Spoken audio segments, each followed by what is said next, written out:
Hello and welcome to another episode of The Advantage. I am your host, Michael Fiddle. Today is Monday, May 20th, and on today's podcast, we are doing another episode of Check Ball, where me and my lead playoff correspondent will check in on the hottest topics around the NBA, go through what's happening on the hardwood, talk about some round 2 review, preview some round 3 stuff, and then we got to talk a little bit of NBA draft and off-season moves. We have a loaded pod today. Before we get started, let me remind everyone to rate, review, and subscribe on whatever podcast platform you are listening to check out my Substack, my free gambling newsletter, the fiddlespicks.substack.com. If you like what we talk about, you might like what I write about. So check out my free gambling newsletter, fiddlespicks.substack.com. And of course, if you want to watch this podcast as a video, we are recording this live, so there's already a bunch of people already tuning in. You can check it out on the Fantasy Basketball International YouTube channel. We have a loaded show, a ton of great topics. Let's get it popping. I'm the type to get shit done. You the type to observe. March Madness on my speakers, but today's November 23rd. Got something loud in the blunt, yeah. Do and say what I want, yeah. Probably somewhere sunny and tan. Foreign women in the sun, yeah. That's all that I need. That's all that I need. That's all that I need. Got my brothers with me. Got my brothers with me, and my mama's healthy. That's all that I need. All right, everybody. Hello and welcome in. Like I said during the intro, I am going to be joined by our CPS, our chief playoff strategist, AV, Wow. Austin Vernon. Welcome. How you doing? That's a big promotion. I'm doing exponentially better now. Chief. I mean, when you're chief of anything. C-suite, baby. C-suite. I'm moving up in the world. This is exciting. I hope to bring that type of executive performance that you expect out of someone who I assume just got a 7-figure promotion. So I did send you, but I didn't say out loud the list of topics before we get through the show. So let me drop them now. We are going to say something nice about a team headed to Cancun. This is something that we always do when the season ends for a group of teams. We pick one of them, we say something nice about them, and we initiate some good karma with the gambling gods. As everyone else is talking shit about these teams, we're going to say something nice and give some of their fans some hope for their offseason. We will talk about the best individual performance of round 2, the craziest statistic, the best role players of the playoffs so far. I came up with an entire starting 5. We'll see what AV did. Expectations for the conference finals. And if we have time, AV, we got to talk about the Atlanta Hawks getting the first pick in the draft and the NBA lottery and the pulling being a total bust. So you know how this show starts. Check Ball always begins with you choosing where we start. Pick your topic.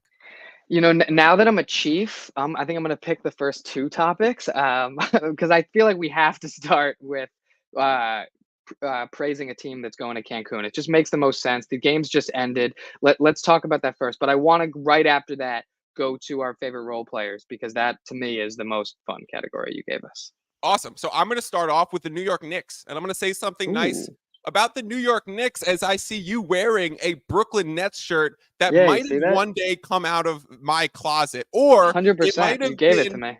It might have been me throwing it from the court to you, because people who are watching the show, my first job in sports was shooting t-shirts. Actually, to be honest, guys, I wasn't the person that shot the t-shirts. I was the guy standing next to the person with the t-shirt gun. You loaded it. You loaded the t-shirts? And loading them in. That's so key. That's I actually might have thrown a few t-shirts, but I might have handed one directly to AV. But I'm going to say something nice about the New York Knicks.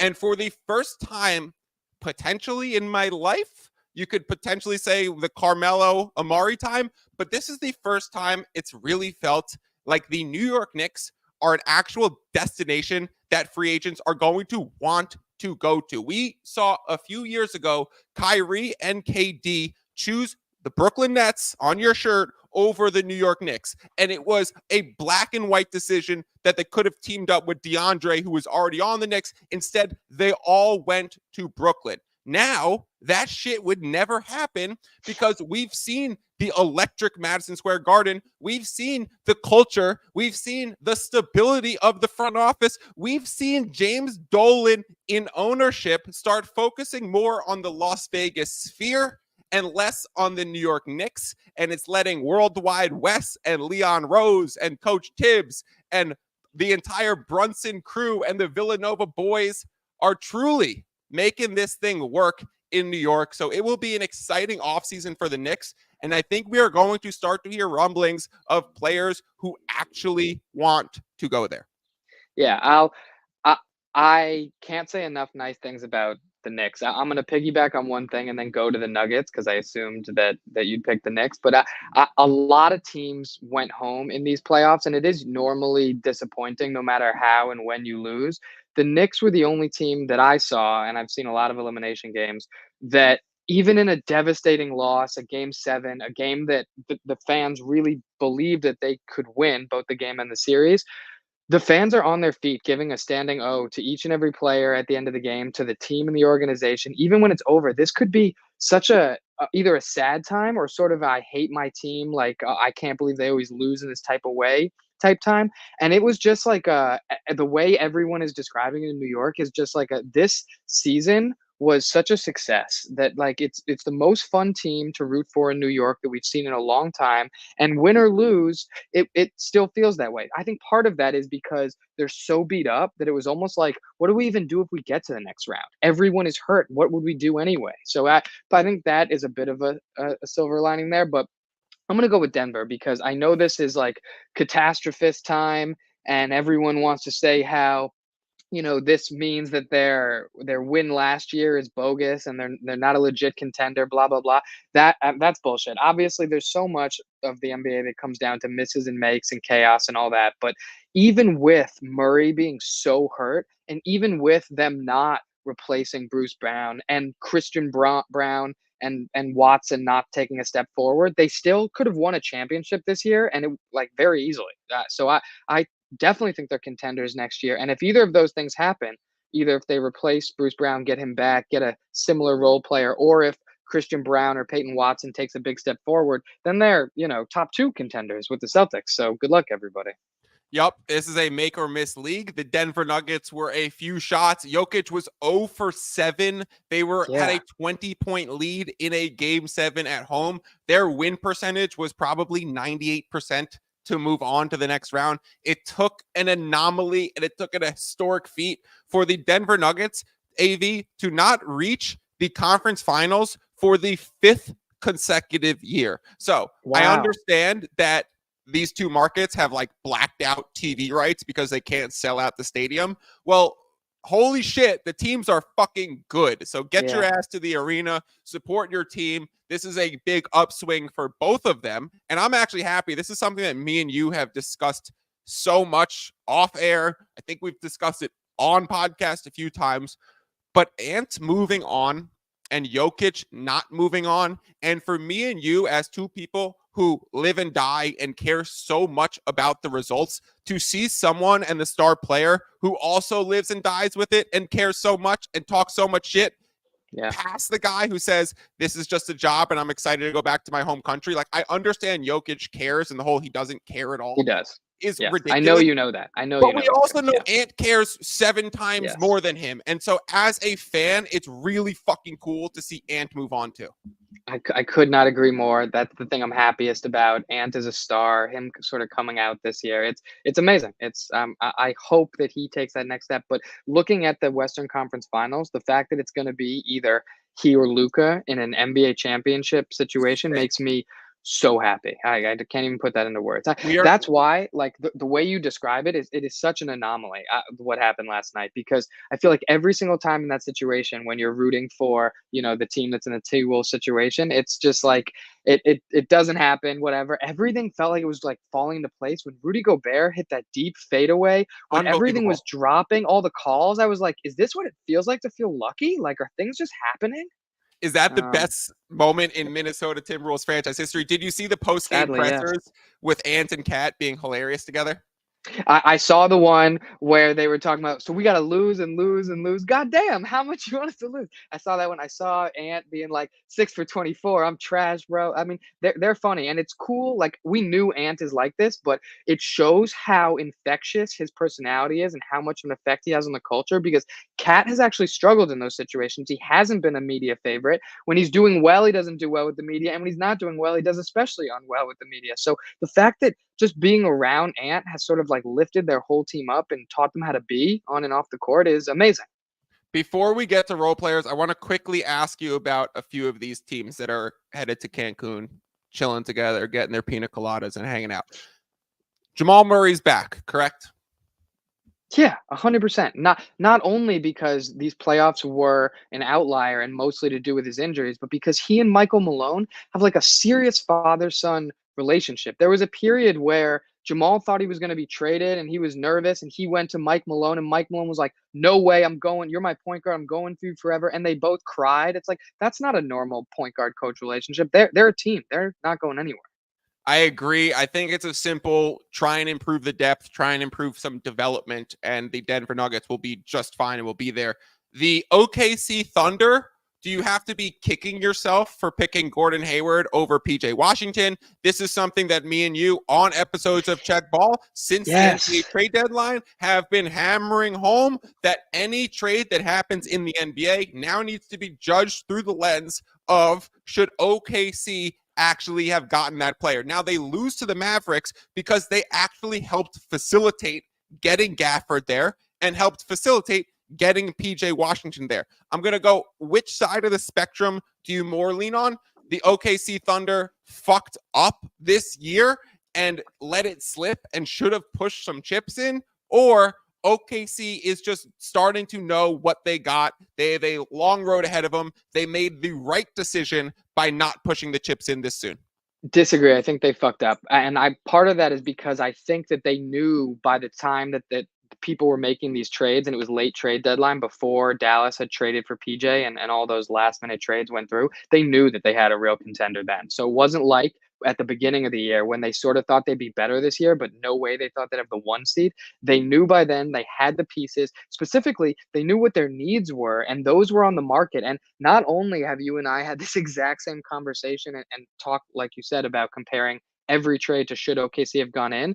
Specifically, we talked about the sliding doors situation of the Mavs getting Gafford and PJ and OKC not, because that was a very similar need of theirs. And now look who is in the Western Conference Finals. I mean, again, you couldn't have scripted it any better. And I think OKC will be more than fine. They might be in the best position of any team going forward in the next 10 years. And I still think they fucked up. Spurs online too want to have a discussion about that, but I think that's very interesting. And Mark Wemby Dagnall, alone, wow. Mark Dagnall all season long was talking about how the OKC Thunder wanted to remain a moving target, and they were shifting rotations mid-season in March, playing J-Dub with the starters, using SGA with the bench rotation, switching their minutes allotment. What I think they failed to do is ever change Josh Giddey's rotation. He had started every single game of his career before they benched him in a road game 6 must-win down 3-2 against the Mavericks. Not the place to make your first adjustment when you've been going the whole season talking about how you're a revolving wheel with constant adjustments. And that's the one thing that we've been saying, is Giddey going to be functional in the playoffs? Are they just going to leave him open? And we didn't even try. And with a Cason Wallace start for a few weeks, we didn't even attempt for an Isaiah Joe to start. I understand there was a few second halves throughout the year, but I thought that's something that they should have done. The Cleveland Cavaliers, AV, is Donovan Mitchell back in Cleveland? Yes or I no? think yes. Yes. I think it looks more like Garland and Jared Allen are both on their way out, and they're just going to build around Donovan Mitchell. So that I think is what's most likely. Does Donovan Mitchell sign an extension in Cleveland? He does, but I think it's based around what they're doing in the offseason to build. So I think he's a part of these conversations. They're telling him who they're targeting, who they have a realistic shot at. They're all already tampering anyway. And Donovan Mitchell, if he likes that package, and I sort of think that Cleveland will be able to put people around him. People do want to play with Donovan Mitchell. They do have good pieces. I think he actually ends up staying. Is JB Bickerstaff Out, back in Cleveland? Not even waiting for the end of the question. He's out. Okay. All right, let's move on to best role players. Is that the one you Yes. had? Role players Yes. throughout the entire playoffs thus far. I created a starting five. How'd you do it? I mean, I just started listing people, and at a certain point, I stopped because I figured that the conversation would go sort of organically, and I didn't want to have 30 people on my list. But I love this question so much because you can go Not in all different. heroes wear capes. Not all heroes wear capes, and there's so many different role player types. There's like a Josh Hart role player type where he's legitimately playing 48 minutes. So to call him a role player as a starter playing 48 minutes sounds crazy, and that is what he is. In that, he's not the focal point of your offense. He's not. He's a good defender, but he's not like your star defender where it's a Kawhi situation. It's really just he'll do everything you need. He's hustling so hard. He got such an emotional standing ovation when he ended this series. This has been such a good situation for him in New York. I'm so happy for him. He was top of my list in terms of. I have he and PJ Washington vying for the MVP of the best role players, and then I have other role players who are more like, let's shout these out because these are deep cuts and we want to give them some flowers and they deserve it. So, do you have anyone else for the MVP conversation before we get into PJ? The only other one I would say would be DiVincenzo, just because of some of the scoring outputs. But I think That's how much we're all respect on I the right had target. for Tay. Yeah, The because best I way I wasn't even think calling him that. Yeah. the best way I think we do this, AV, is I'm gonna go point guard on my starting five, and then we'll go through mine, and then we'll add on people who are in that same position and see if they Yeah. should Okay. be in the starting lineup instead. So call Okay. out any Respect. honorable mentions. But my point guard of my role player starting five You're comes going with the from the white boy. Indiana Pacers, Yeah, and it's you're going with the TJ white boy. McConnell. Yeah, you're going with the white boy. He starts. There was a case in Wallace that got crossed out, but again, maybe that's just because I have a fascination with him that he should Yeah. have had a bigger role and that he was closing some of those games and playing lights out defense. So TJ McConnell is our starting point guard. I don't think we need to I hammer it out too we much. we don't. Other than I want to mention that Dame cooked him in the first series, and everyone was being like, "He can't play. He's too old. He can't defend." And to an extent, it shows how much like players are matchup dependent, and that someone can look amazing in a matchup and be unplayable in another, and that's so hard for people, especially more casuals, to wrap their head around because it's like, how can you be really good and not be playable? I'm not going to go through each one, but just while we're on TJ, on my list, I just have the Pacers because the Pacers are an entire team of maximizing their role play. Shout out to Rick Carlisle. I have him later. My shooting guard on my role player squad is Dante DDV DiVincenzo. I don't think there's much argument here. I think the only debate is that he's actually ascended beyond role players. The Sure. amount that they work for him to get him shots, the amount of plays that are run for him, the kind of confidence he has now, and a lot of that is because you're right, role players step up when other players are hurt or can't play or whatever's going on. So that is really what happened. But he my only argument would be he may have even ascended beyond that. In which case, give me Aaron Neesmith there. Oh, Neesmith did not even get on my list, which is he All Pacers probably made my should be. list. Yeah, The I was. person Yeah, he defended well. the person that got on my list instead of Neesmith, and this would have definitely been the Neesmith spot, was Nikhil Alexander Walker. Oh, I love that. I love that. Yeah, he was phenomenal in his defense on Jamal and his floor spacing. And in the game, I understand they lost that the one Mike Conley lost was out, but he was so integral in maintaining the depth, honestly, in both series against the Phoenix Suns, and then stepped up again versus the Denver Nuggets. He straight up outplayed a guy like KCP. So couldn't agree more. I Nikhil love this Alexander pick. Walker has been bounced around the NBA a bunch. Yep. He's always fit the mold of super athletic wing type. Of course, his cousin is SGA, who's doing it at the highest level. And we just saw NAW, and I love the Minnesota Timberwolves announcer. He shoots a three, and the Timberwolves announcer goes, "No, yeah," when it goes in. I do love that. I think that's such a good choice here, and I think it speaks to one of my favorite takeaways from this year's playoffs and most years playoffs, but this year's playoffs especially, which is if you try hard and just sort of make it your identity to be a good defender, if you're a good athlete, you're working hard, and maybe the coaching staff gets behind you, maybe you just sort of have a mental shift where I need to stay in the league and I need to defend, maybe something else happens where your game is forced to, you can take such giant strides as a defender. We've seen people add a jump shot, add a 3-point shot, and I'm very impressed when players come back in the offseason and can shoot a three, but you can legitimately go from a bottom half defender to a top 15% defender, and that's insane. Someone like Nikhil was not known for his defense. In fact, the opposite. Someone like Cat was not known for his defense. In fact, the opposite. Aaron Neesmith, we don't need to give him too many flowers, was known as just a shooter. All you need to do is be a good athlete, check for 90% of these guys, and just try hard and work with your defensive coaches and make that part of your identity. It's amazing. And then you can stay in the league. You have a real role. You know who's done that very much and did not make the list for me, but probably should, given his game 6 and 7 performances in his series, was Max Strus. Yes. He's become a very solid defender. He's actually a better defender than most people think, and he's actually a worse shooter. He's still a good shooter, but he's not a great shooter. He's a good defender and a good shooter, so he's properly rated, and most people think he's a great shooter and a below average defender. He's somewhere in the middle of both, but I think Strus deserves to be on the list. Josh Hart, obviously the MVP of the team. When I went to the 4 and the 5, I just went straight to Dallas. Give me PJ Washington in my 4, and then pick your poison, split up the minutes. I don't really give a shit. I chose Derek Lively because some of the plus-minus stuff. I understand Daniel Gafford had some bigger games and some bigger moments, but I would go Gafford or Lively and PJ Washington as the 4 or 5 combo of role players. Yeah, I thought Lively was great, especially for a rookie. He was in more limited minutes, but this has to be a series about PJ Washington. He locked down defensively. He shot so well. Can't expect that every series, but he shot so well. And maybe most importantly, he somehow now is like a Bash brother and is adding culture to their team, coming from the Charlotte Hornets, which you'd have to imagine are like the biggest disaster on that front in the league. So I'm so wholly impressed with his first playoff experience. He seems like a vet out there.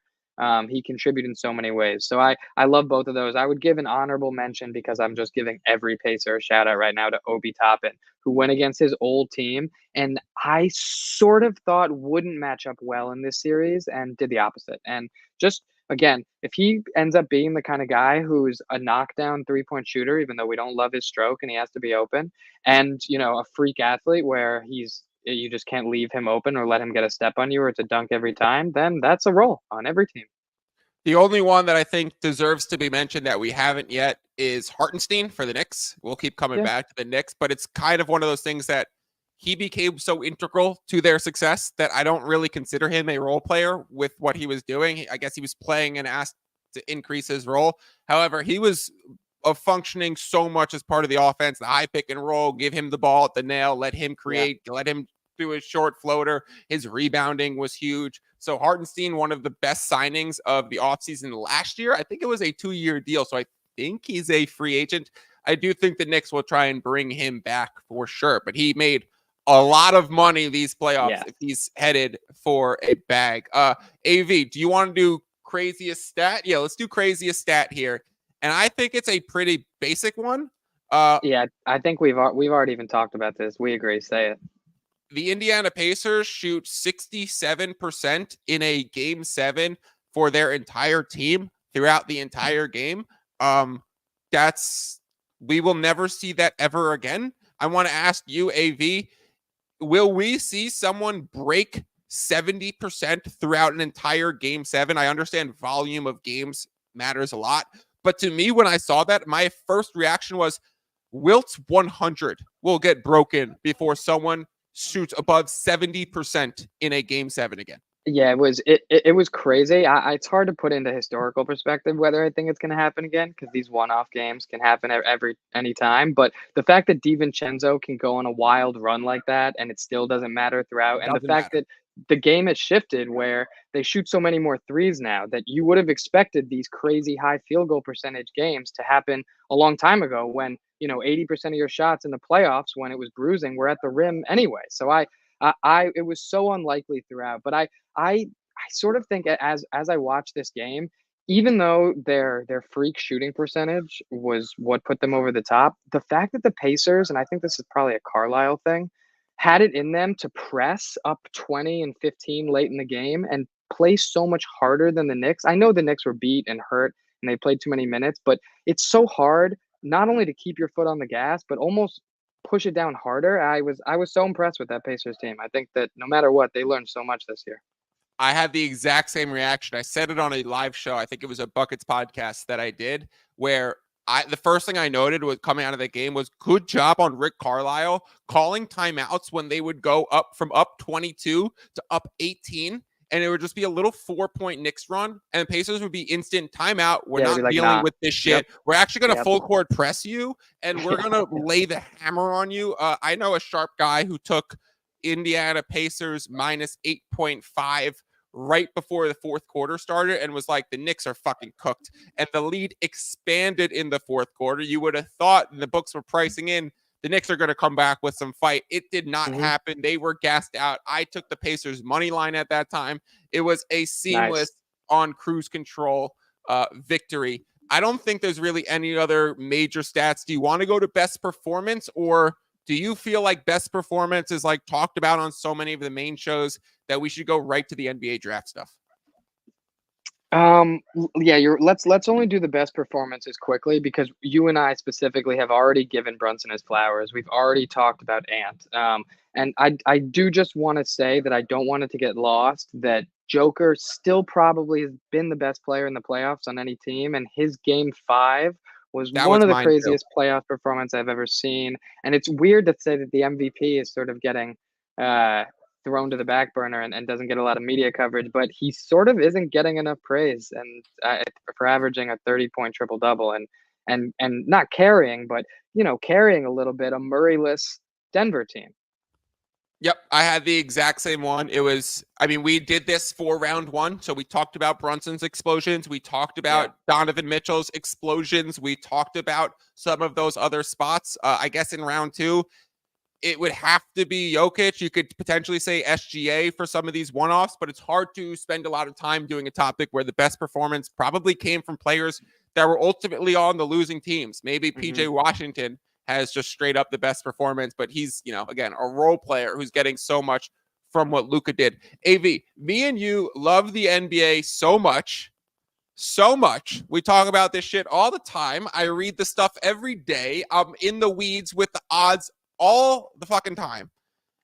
And yet, I saw a random tweet that said, what would the Hawks get for the first pick in Trae Young? And I thought... Trae Young. I thought it was a joke. I did not know at the time that the NBA draft lottery had already happened. I did not know at the time that the Hawks ended up getting the first pick. Yeah, you told me. It was done on Mother's Day in the morning on a Sunday when there was already an early scheduled Knicks Pacers game. So I was 100% planning my day around getting ready for, on the West Coast, a 12:30 or 11:30 start. It was actually 10:30. It was a 1:30 Knicks game. So I was getting ready for a 10:30 a.m. start on the West Coast. And someone asked George, do you guys take questions? Of course. Throw one in the comments. Let's make it rain. To find out the Atlanta Hawks got the first pick, my first reaction, and then we'll talk about the Hawks getting the first pick, is what a missed opportunity for the NBA to do some sort of show or a gimmick. And I remember in previous years, Dan Gilbert's son being the guy who Nick Gilbert gets that first pick for the Cavs in, I think, the Kyrie year and the Anthony Bennett year. He was like the good luck charm. I remember some amazing stories coming out of last year's draft when the Spurs get Victor Wembanyama, and right before the final lottery ball fell, it was the Washington Wizards who had about 70% of the combinations to get Wembanyama, and then the last ball comes and you see the Wizards general manager like, no, because he knew he was right there and he's getting ready for it. And then the Spurs end up getting it, and it was like an amazing moment for NBA fans to find out on Twitter that the draft lottery happened. It just like I was so confused what the fuck happened and why it wasn't made a TV opportunity. So, AV, my question to Yeah. you is, how did you find out and what did you know about the draft lottery before it happened? Uh, had no idea it was on that day. Maybe saw at some point on r/NBA earlier that it was coming up, but I was not in tune at all. I'm pretty sure you told me I was going to say, later in was it that my day. text message? I think it was your text, and in my mind, I'm sort of like, the draft hasn't happened yet. I'm not even thinking about the order. I'm just thinking about the actual draft. I mean, it's such a missed opportunity. I think I remember last year there was almost like a Wemby reaction to the picks happening. So I don't know how sort of that happened, but apparently they just decided this year because the players aren't as exciting. They're just going to bail on this. Huge miss. Also, it translates well to like a visual breakdown where you can see all of the teams' percentages. You see the picks. It doesn't have to take a crazy amount of time where you're waiting for teams. You could really make it a tight 30 minutes of excitement. I don't understand why they put it when they put it. I don't understand why they didn't publicize it. Um, Why yeah, not I just put it assume it at has to do with the draft. halftime of that Knicks Pacers game, right? Yeah. Like, we're all Which watching the Knicks Pacers. Why not just flip over and do the draft? It was just so weird. It was such a missed opportunity. Let's talk about the Hawks getting first pick. Let's talk about the Yeah. way this changes really everything for that franchise. We've been talking for the last 12 months. Should they trade Trae Young? Should they trade DeJounte Murray? They don't own most of their picks. The Spurs own most of their picks. All of a sudden, they have the first pick in the NBA draft next year. What the fuck? Crazy. First thoughts that are coming out of this and first reports that are coming out of this is likely Trae or DeJounte gets traded this offseason. Been saying that all spring. Yep. And likely Clint Capella. So, because they are going to move Onyeka Okongwu Right. up To the into the starting lineup. Jalen Johnson should come back strong. They are going to the Trae and DeJounte Murray combination in the minutes they've played together still have a slightly net rating is negative. So the combination doesn't work. We have seen that. We even saw DeJounte go on a nice little win streak with the Hawks when Trae Young was out. Now, I'm not convinced they even know which direction. I think it's going to depend a lot on the offers that they get. And they do have some very veteran front office people who I think are pretty fucking good. So I actually think that the Hawks will make the right moves, whatever they choose to. Do you have any inclination about what they should do or where they go? So it seems clear to me that they are moving on from one of those two guards, and that the opinion of their front office shifted during this regular season from we're going to keep Trae to we're going to keep DeJounte. Seems like DeJounte has more value right now, so they might want to go in the other direction. I'm going to make a quick case for keeping both of them. I know that's crazy and not what they're going to do, but here's why. I think we've often talked about the way for a Trae Young type guard to work is for your offense to revolve around him and for your defense to just in every way make up for his deficits. I do think that he can take even another step forward to be less bad and kind of help them defensively. But here's the biggest thing with that team. If they make the moves that you talked about, move on from Capella, use the first pick on Sarr, now a starting lineup around Trae Young looks like Onyeka, Sarr, DeAndre Hunter, and DeJounte Murray, who are at their position for phenomenal defenders. If there's a starting lineup that can absorb Trae Young's terrible defense, it might actually be that team.